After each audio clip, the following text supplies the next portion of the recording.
कहते हैं कि इंसान अपनी औलाद के लिए कुछ भी कर सकता है और इंसान को करना भी चाहिए। ऐसे भी माँ बाप हैं इस दुनिया में जो इस तकलीफ से तंग आकर अपनी औलाद का गला दबा देते हैं, लेकिन मेरे अंदर इतनी हिम्मत नहीं थी, पर कुछ और करने की हिम्मत जरूर थी। और आज मैं वही करने जा रही थी। मेरा एक एक कदम मुझे भारी पड़ रहा था, पर आज जो मैं करने जा रही थी वह एक गुनाह था। लेकिन मुझे वो सारे पल याद आ रहे थे जो मैंने अपने पति के साथ गुजारे, जो खूबसूरत लम्हे हमें लोगों ने एक दूसरे के साथ गुजारे थे। आज मुझे चीख चीख कर बुला रहे थे, रोक रहे थे, कह रहे थे कि बेशक वो इस दुनिया में नहीं है, लेकिन उसके साथ इतनी बड़ी बेवफाई ना करो। पर मैं बढ़ती चली जा रही थी। मेरे कपड़े भी बहुत ही ज्यादा मायूसी और हद से ज्यादा मायूस थे।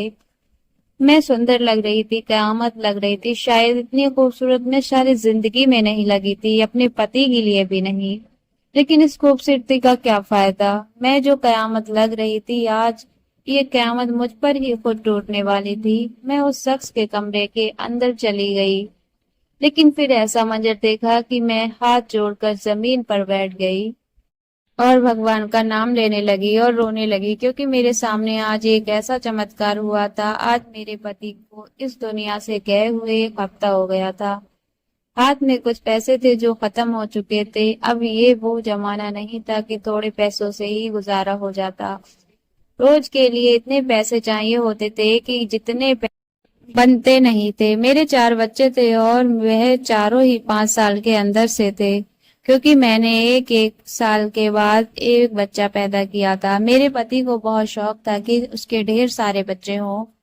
वह ये भी कहता था कि मर्द की इज्जत इस बात से भी होती है कि उसकी औलाद कितनी है। अगर उसने बच्चों की फौज लगाई है तो दूसरे मर्द उस पर रश्क करते हैं और खुश होते हैं, और उसको देखकर ये सोचते हैं कि ये कितना खुशकिस्मत है। इसके पीछे क्या वजह थी ये मुझे समझ नहीं आती थी, क्योंकि मेरी शादी भी कम उम्र में ही हो गई थी। लेकिन मेरा पति कहता था कि उसे बहुत सारे बच्चे चाहिए। हर साल के बाद बच्चा पैदा करना कोई आसान काम नहीं था। जब डॉक्टर ने पहले बच्चे पर कह दिया कि इसका तो ऑपरेशन होगा, तो मेरे पति का मुंह फूलने वाला निकल आया था। उसने कहा था कि अगर इसका पहला ऑपरेशन हो गया तो फिर ये सारी जिंदगी 4 ऑपरेशन से ज्यादा नहीं करवा सकती, क्योंकि एक ऑपरेशन के बाद ऑपरेशन ही होता है। आप ऐसा करो कि किसी तरह नॉर्मल डिलीवरी हो जाए।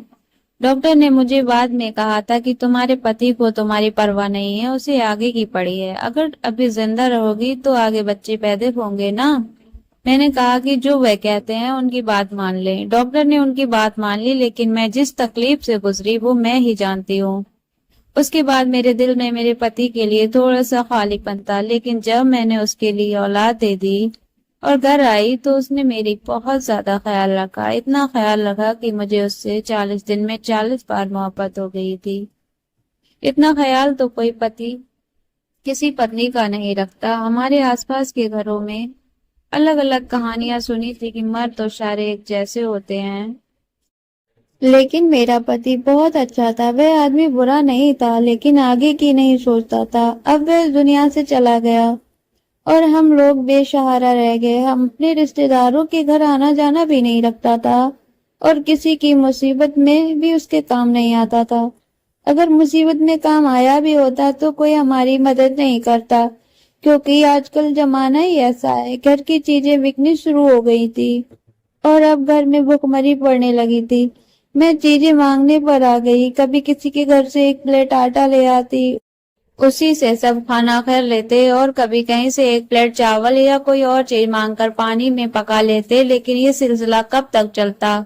मैं बच्चों को छोड़कर कहीं जा भी नहीं सकती थी, कोई काम भी नहीं कर सकती थी। मुझे आता ही क्या था? माँ बाप ने पढ़ाया लिखाया भी नहीं था, बस जैसे ही उम्र हुई शादी करवा दी। माँ बाप अब इस दुनिया में नहीं थे, लेकिन मैं अपनी बहनों से सबसे छोटी थी। सारे भाई बहन अपने अपने घरों में थे। उन्होंने थोड़ी बहुत मदद की थी, लेकिन उससे कोई फायदा नहीं हुआ, क्योंकि जिन हालातों में हम लोग फंसे थे हमें हर रोज मदद की जरूरत थी। हमारे मोहल्ले में एक किराने वाला था।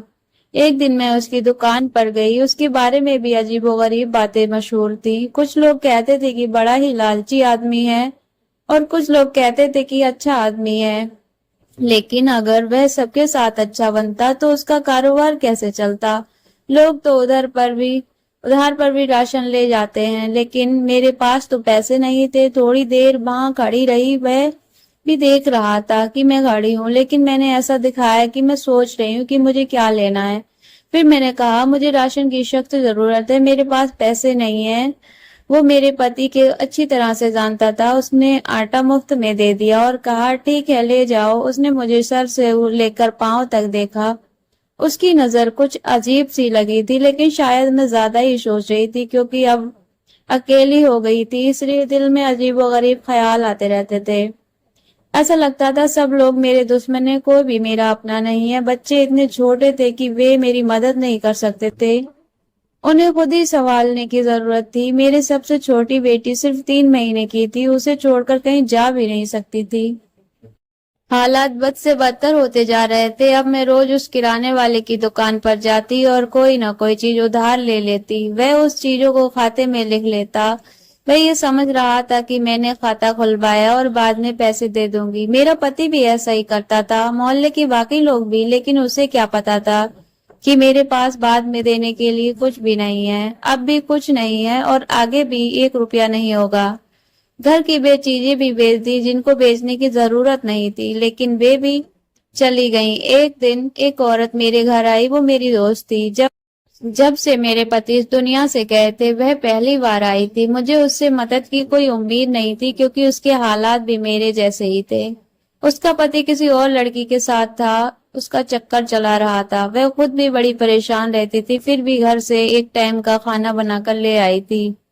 आकर मेरे पास बैठ गई, मेरे बच्चों को खाना खिलाने लगी। मैंने पूछा, तुम कैसी हो? उसने कहा, मुझे छोड़ो, तुम्हारे हालात के बारे में सब जानती हूँ, कैसे गुजर रहे हैं। मैंने कहा, मैं किराने की दुकान पर जाती हूँ, कभी कोई चीज ले आती हूँ और कभी नहीं। उसने पूछा, कैसे करती हो, पैसे कहाँ से देती हो? मैंने कहा, नहीं, पैसे नहीं देती, उधार चल रहा है। उसने कहा, वह आदमी बड़ा अजीब है, वह पैसे लेने लोगों के घर पहुंच जाता है। मैंने कहा, जब घर आएगा तब देखा जाएगा। अब और क्या करूं, 4 4 बच्चे हैं, कैसे गुजारा होगा? उसने कहा, मेहनत मजदूरी करो।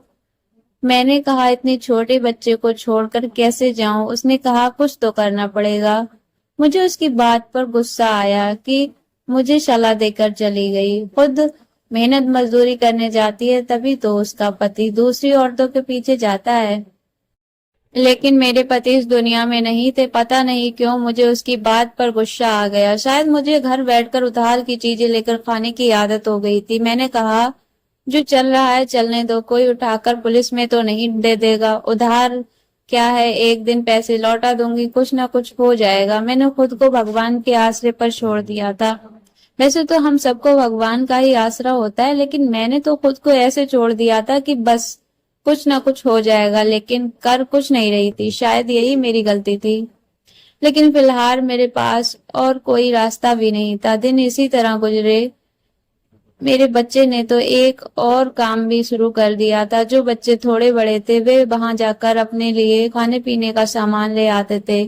कहते थे कि बाद में पैसे दे देंगे। अब बच्चे थे, उन्हें कैसे रोक दूं? पहले ही बार बार पूछते हैं कि हमारा पिता कहाँ है। ऐसे में उनका दिल बहलाने के लिए वे 10 रुपए की कोई चीज ले आते तो मैं उन्हें रोक नहीं सकती थी। अपने पति की बहुत याद आती थी। देखा जाए तो मेरे साथ बहुत बुरा हुआ था। मेरे पति ने मेरे साथ अच्छा नहीं किया। छोटी सी उम्र में मुझे 4 बच्चों की जिम्मेदारियां दे दी और खुद दुनिया से चला गया। मेरा वजूद, मेरा शरीर, मैं खुद इतनी खूबसूरत थी कि अगर मेरा सिर्फ 2 या 1 बच्चा होता तो मेरी फिर से शादी हो जाती।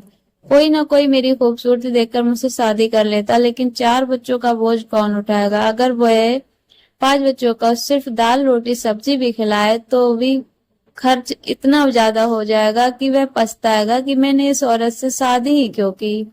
मेरे पति ने मेरी जिंदगी को खूबसूरत बनाने की बड़ी कोशिश की, लेकिन अब उसके जाने के बाद मेरी मदद कोई नहीं कर सकता था। मुझे अपनी मदद खुद ही करनी थी, लेकिन समझ में नहीं आता था कि छोटे बच्चों के साथ ये सब कैसे होगा। एक दिन मैं दुकान पर गई तो मुझे किराने वाले ने एक अजीब सी बात कर दी। जो उसे नहीं करनी चाहिए थी। उसने कहा, पहले तो तुम इतनी खूबसूरत होती थी, तुमने अपना क्या हाल बना लिया है। मैंने कहा, आपको तो पता है मेरा पति इस दुनिया में नहीं है। उसने कहा, पति ना है तो इंसान अपना ख्याल रखना छोड़ देता है। मैंने उसे कहा, शायद आप भूल रहे हैं कि हम उसी समाज में रहते हैं जहाँ विधवा को तेल में पका खाना भी नहीं मिलता, जूते भी नहीं पहन सकती और सोती भी जमीन पर है। तो फिर आप ये कैसे कह सकते हैं कि पति के जाने के बाद क्या इंसान मर जाता है। वह कहने लगा, वह सब तो पुरानी बातें हैं, आजकल कौन इन बातों का मानता है। मैं सामान में कुछ सज संवरने की चीजें डाल देता हूँ, आप अपना ख्याल रखा करो। मैंने कहा, इन चीजों की जगह आप मेरे बच्चों के लिए कोई और चीज दे दो। सज संवर के किसको दिखाना है, लेकिन मेरे बच्चों का पेट भर जाएगा, जो मेरे चेहरे पर खुद ही खुशी और रौनक आ जाएगी। उसने कहा, वह भी दे दूंगा, लेकिन अपना ख्याल रखा करो। तुम जैसी खूबसूरत औरत पूरे गांव में नहीं है। क्यों अपने आप को खराब करती हो। मैंने कहा, खराब तो हो गई हूँ। उसने कहा, नहीं, तुम्हें देखकर कोई भी नहीं कह सकता है कि तुम्हारे 4 बच्चे हैं। तुमसे अभी भी तुम में बहुत खूबसूरती बाकी है। पता नहीं मैं तो उससे सारी बातें क्यों कर रही थी, और वह भी ये सब क्यों बोल रहा था। मेरी जिंदगी में था ही कौन जिससे मैं अपने दिल की बातें करती। मेरे पति भी चले गए थे। शायद मेरा दिल भरा हुआ था, और इतना भरा हुआ था कि मैंने उसे पराये आदमी से ही अपने दिल की बातें करनी शुरू कर दी। ऐसा होता है कभी कभी कि इंसान जो अपनी बातें अपनों से भी नहीं कर सकता, वो पराये लोगों से कर लेता है, क्योंकि अपने उसे जज करते हैं और पराये उसे जज नहीं करते। इसीलिए शायद वह इस तरह की हरकत करता है। और मेरे साथ भी यही हुआ, लेकिन ये कोई ऐसी बात नहीं थी। मैंने कोई ऐसी वैसी बात नहीं की थी। अगर कुछ बोल दिया तो क्या हो गया। लेकिन जब मैंने घर आकर देखा तो उसने सामान के अंदर शैम्पू, क्रीम, लिपस्टिक, पाउडर वगैरह डाल दिया था।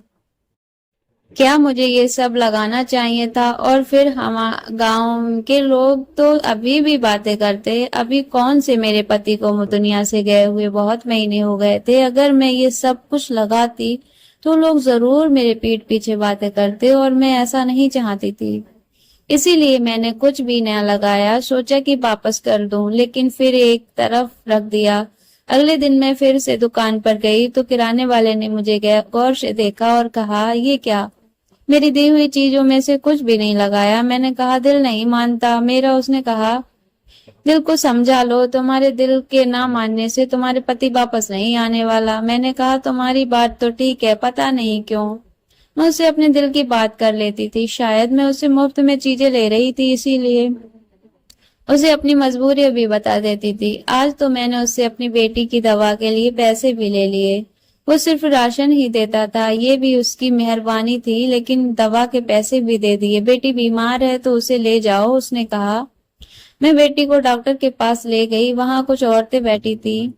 उस किराने वाले का नाम अहम था। मुझे कहने लगी, ये तो काम भी नहीं करती, फिर इसके पास ये पैसे कहाँ से आए कि डॉक्टर के पास फिर रही है और बेटी के लिए दवाई भी ले रही है। वह त- वह तो ऐसे कह रही थी जैसे मैं किसी पार्क में घूम रही हूँ। सब कहने लगे, हाँ वह दुकानदार है ना अहम, आजकल इस पर बड़ा मेहरबान है। वैसे है तो वह बनी आशिफत आदमी, किसी को 1 रुपया नहीं देता, लेकिन सुना है इसके ऊपर बड़े पैसे लौटा रहा है, हर चीजें दे रहा है। मुझे अपने बारे में बात सुनना मुश्किल हो रहा था। मैं अपने ही बारे में बातें सुन रही थी, लेकिन इस तरह से पेश आ रही थी जैसे मुझे कुछ सुनाई नहीं दे रहा। अब तो वह औरतें ऊंची आवाज में बोलने लगी ताकि मैं सुन लूं, और मेरे लिए वहां पर बैठे ना मुश्किल हो गया। जब मेरी बारी आई तो बेटी की चेक करवा के दवा लेकर फौरन वापस आ गई। मैंने सोचा भी नहीं था कि मेरे बारे में कभी इस तरह की बातें होंगी, लेकिन गांव वाले तो ऐसे ही होते हैं, छोटी छोटी बातों को बड़े बड़े किस्से बना देते हैं। मुझे इस पल ये सोचना चाहिए था कि मेरे बारे में जहां मेरी दुश्मन भी कोई गलत बात नहीं बोल सकती थी, आज पूरा गांव मेरे खिलाफ बातें कर रहा है। ऐसा क्यों हो रहा है। मैंने ही उन्हें मौका दिया था। मुझे खुद को संभालना चाहिए था और इन सारी बातों से बाहर निकलना चाहिए था।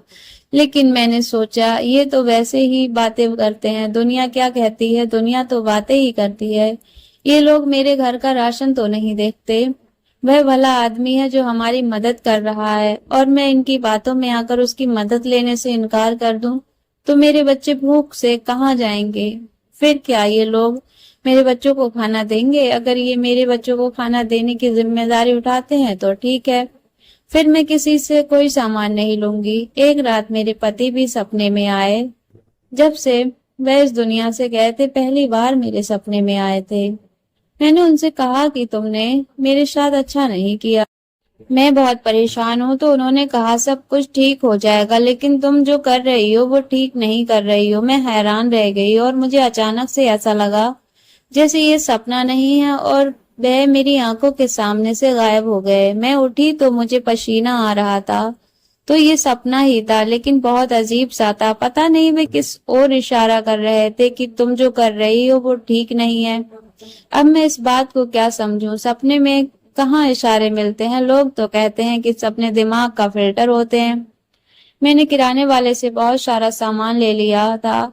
सोचा आज भी जाना है, पर अजीब लग रहा था तो आज जाने से पहले मैंने होठों पर उसकी दी हुई लिपस्टिक लगा ली ताकि वह देखे और खुश हो जाए और सामान दे दे, कोई और बात ना करे। उसका सारा ध्यान इस बात पर चला जाए कि मैंने उसका दिया हुआ सामान इस्तेमाल किया है, तो फिर वह पैसे के बारे में बात नहीं करेगा। मैं ये सब इसीलिए कर रही थी ताकि मुझे सामान मिल जाए, पर मुझे क्या पता था कि मेरे साथ क्या होने वाला है। मैं दुकान पर गई, उसने भी फौरन ही महसूस कर लिया कि मैंने लिपस्टिक लगाई, यानी उसने देख लिया था और उसके चेहरे पर मुस्कुराहट आ गई। कहने लगा, वाह आज तुम बहुत अच्छी लग रही हो।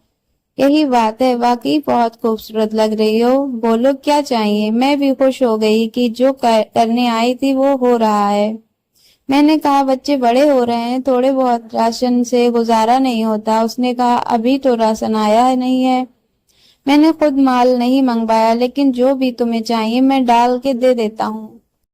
फिर इसके बाद इसका कोई सही हल निकालते हैं। महीने के महीने राशन ले जाया करो, यूं रोज रोज आती हो तो अच्छा नहीं लगता। और गांव वाले भी बातें कर रहे हैं। मैंने कहा हाँ, गांव वाले तो बहुत बातें कर रहे हैं। आप इतने अच्छे इंसान हैं, आप मेरी इतनी मदद कर रहे हैं, लेकिन वे फिर भी हमारे बारे में उल्टी सीधी बातें ही कर रहे हैं।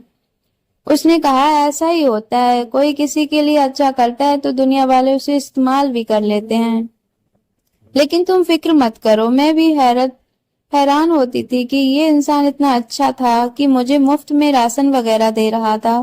फिर लोग इसके बारे में बुरा क्यों कहते थे? ये क्यों कहते थे कि अगर किसी को 2 रुपए देता है तो उसकी हड्डी से 4 रुपए निकाल लेता है, बिना मतलब कभी किसी का फायदा नहीं करता।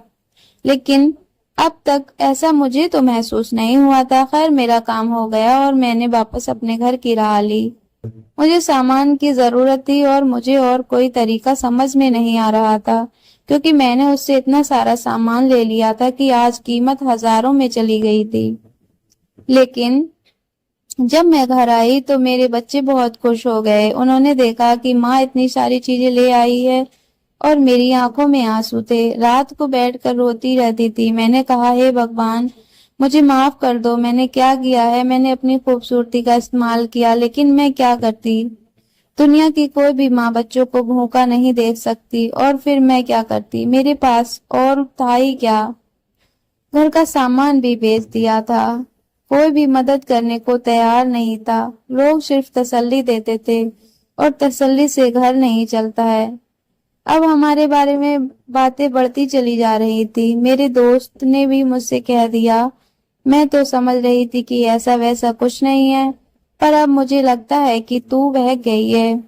मेरा दिल किया कि मैं उसे एक थप्पड़ मार दूं। मैंने कहा ऐसी कोई बात नहीं है, और फिर तू मेरी दोस्त है, तू दोस्त होकर ऐसी बातें कर रही है।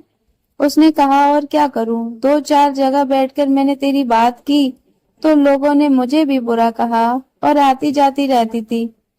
कभी चक्कर लगा लेती थी, कोई ना कोई चीज ले आती थी, लेकिन साथ में ऐसी ऐसी बातें भी कर जाती थी कि मेरा दिल जल जाता था। मैंने उसे कह दिया मेरे घर आने की कोई जरूरत नहीं है, जब मुझे तुझसे मिलना होगा मैं खुद आ जाऊंगी।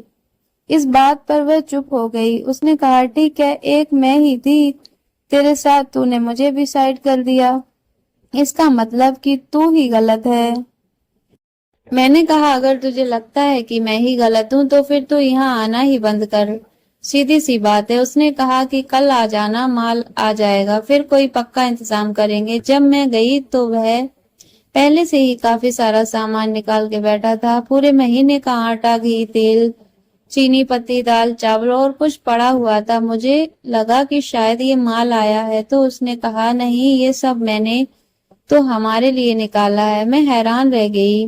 मैंने कहा, ये सब कुछ? उसने कहा, हाँ, ये पूरे महीने का राशन है और इसके साथ सब्जियां और फल, दही, दूध लेकर दे दूंगा। मैं तो हैरान रह गई। मैंने कहा, आप इतना कुछ करेंगे मेरे लिए? कहने लगा, हाँ, और कुछ पैसे भी दे दूंगा। बच्चों के लिए कपड़े भी ले लेना, बच्चे बड़े हो रहे हैं, कपड़ों की भी जरूरत होगी। कुछ पैसे अपने पास भी रख लेना, दवाइयों वगैरह भी तो चाहिए होती हैं। चार चार बच्चे हैं तुम्हारे, कभी कोई बीमार होता होगा। महीना कैसे गुजरते हैं मैं अच्छी तरह से जानता हूँ। और ये ना समझना कि बस एक बार सामान लेकर भूल जाऊंगा। जब भी आओगी, कोई भी मत बात होगी तो मैं तुम्हारी मदद करूंगा। मैंने कहा, ये तो आपका बहुत बड़ा एहसान होगा मुझ पर, लेकिन आप कह रहे थे कि कोई पक्का इंतजाम करेंगे, उसका क्या मतलब है? तो उसने कहा, देखो, आज मैं तुमसे एक जरूरी बात करनी है। उसने आसपास देखा, अभी दुकान पर कोई नहीं था।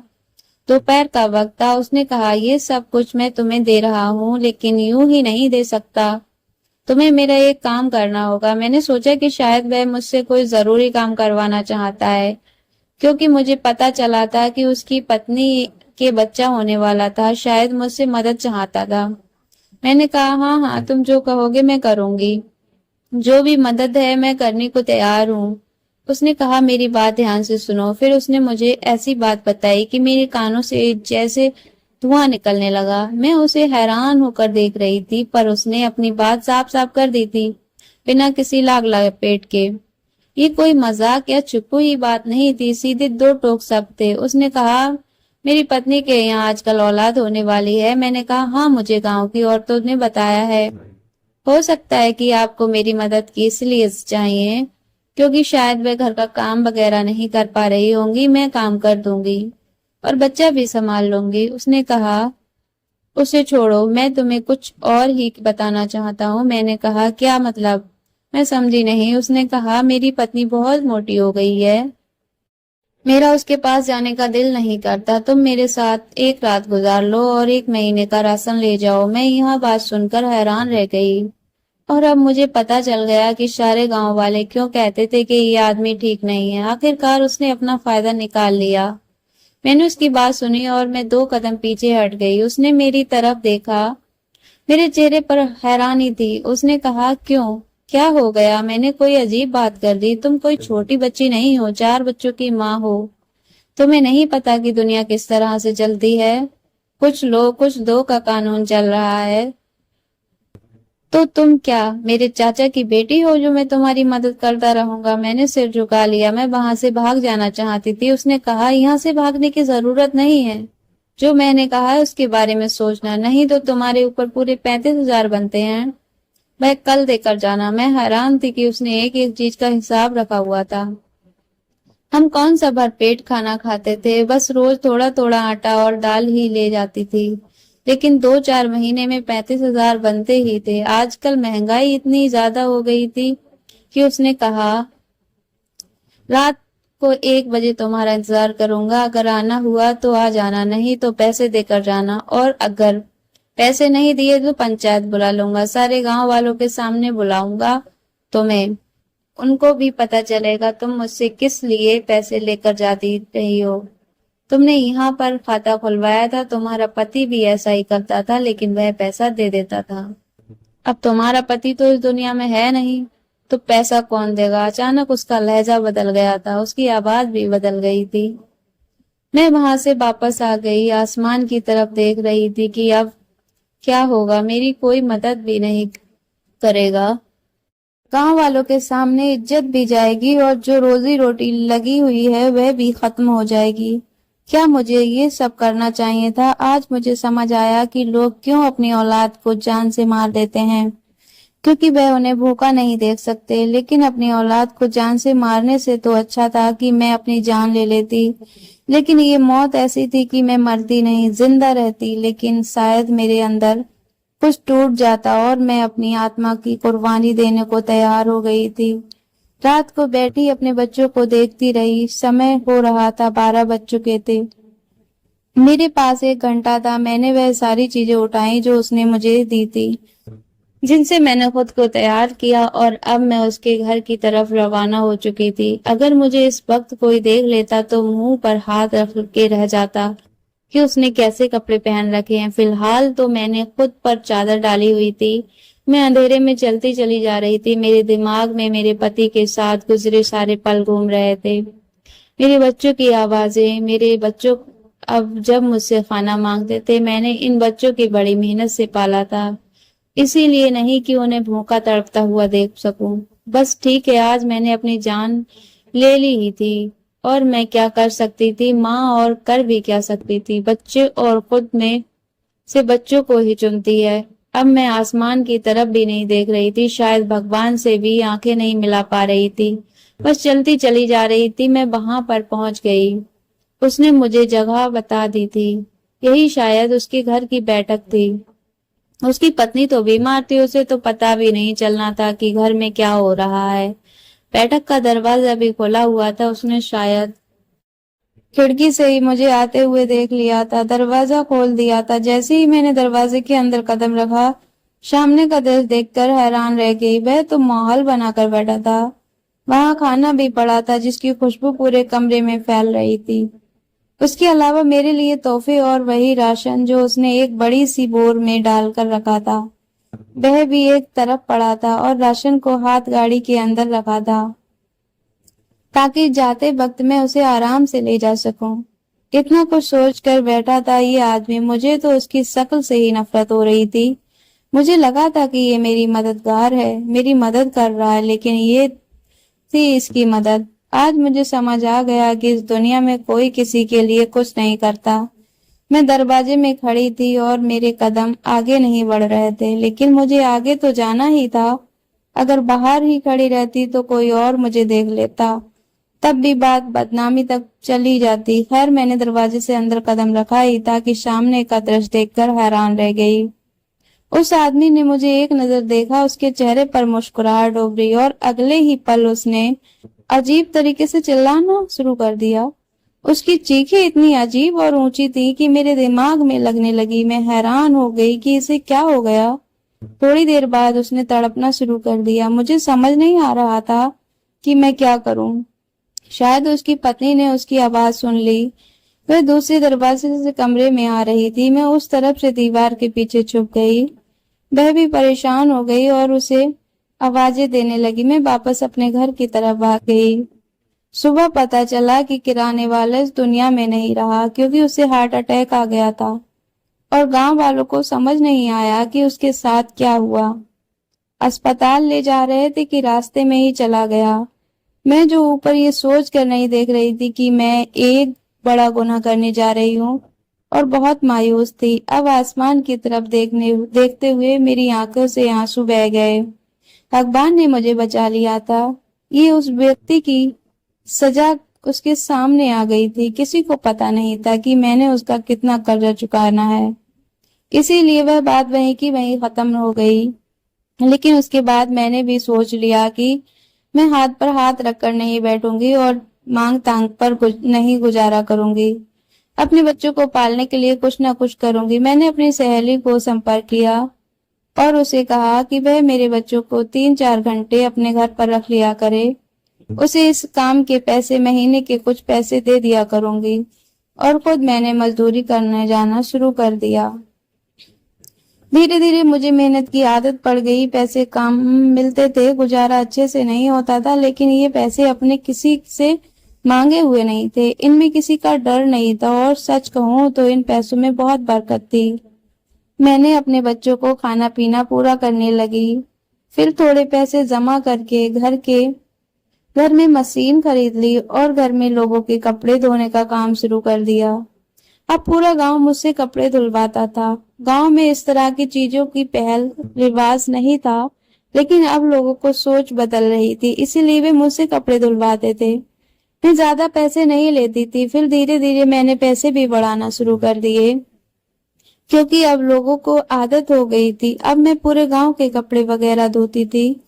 मैंने 2 और औरतों को भी अपने साथ रख लिया। इस बात को 3 साल हो गए, बच्चे भी थोड़े बड़े हो गए।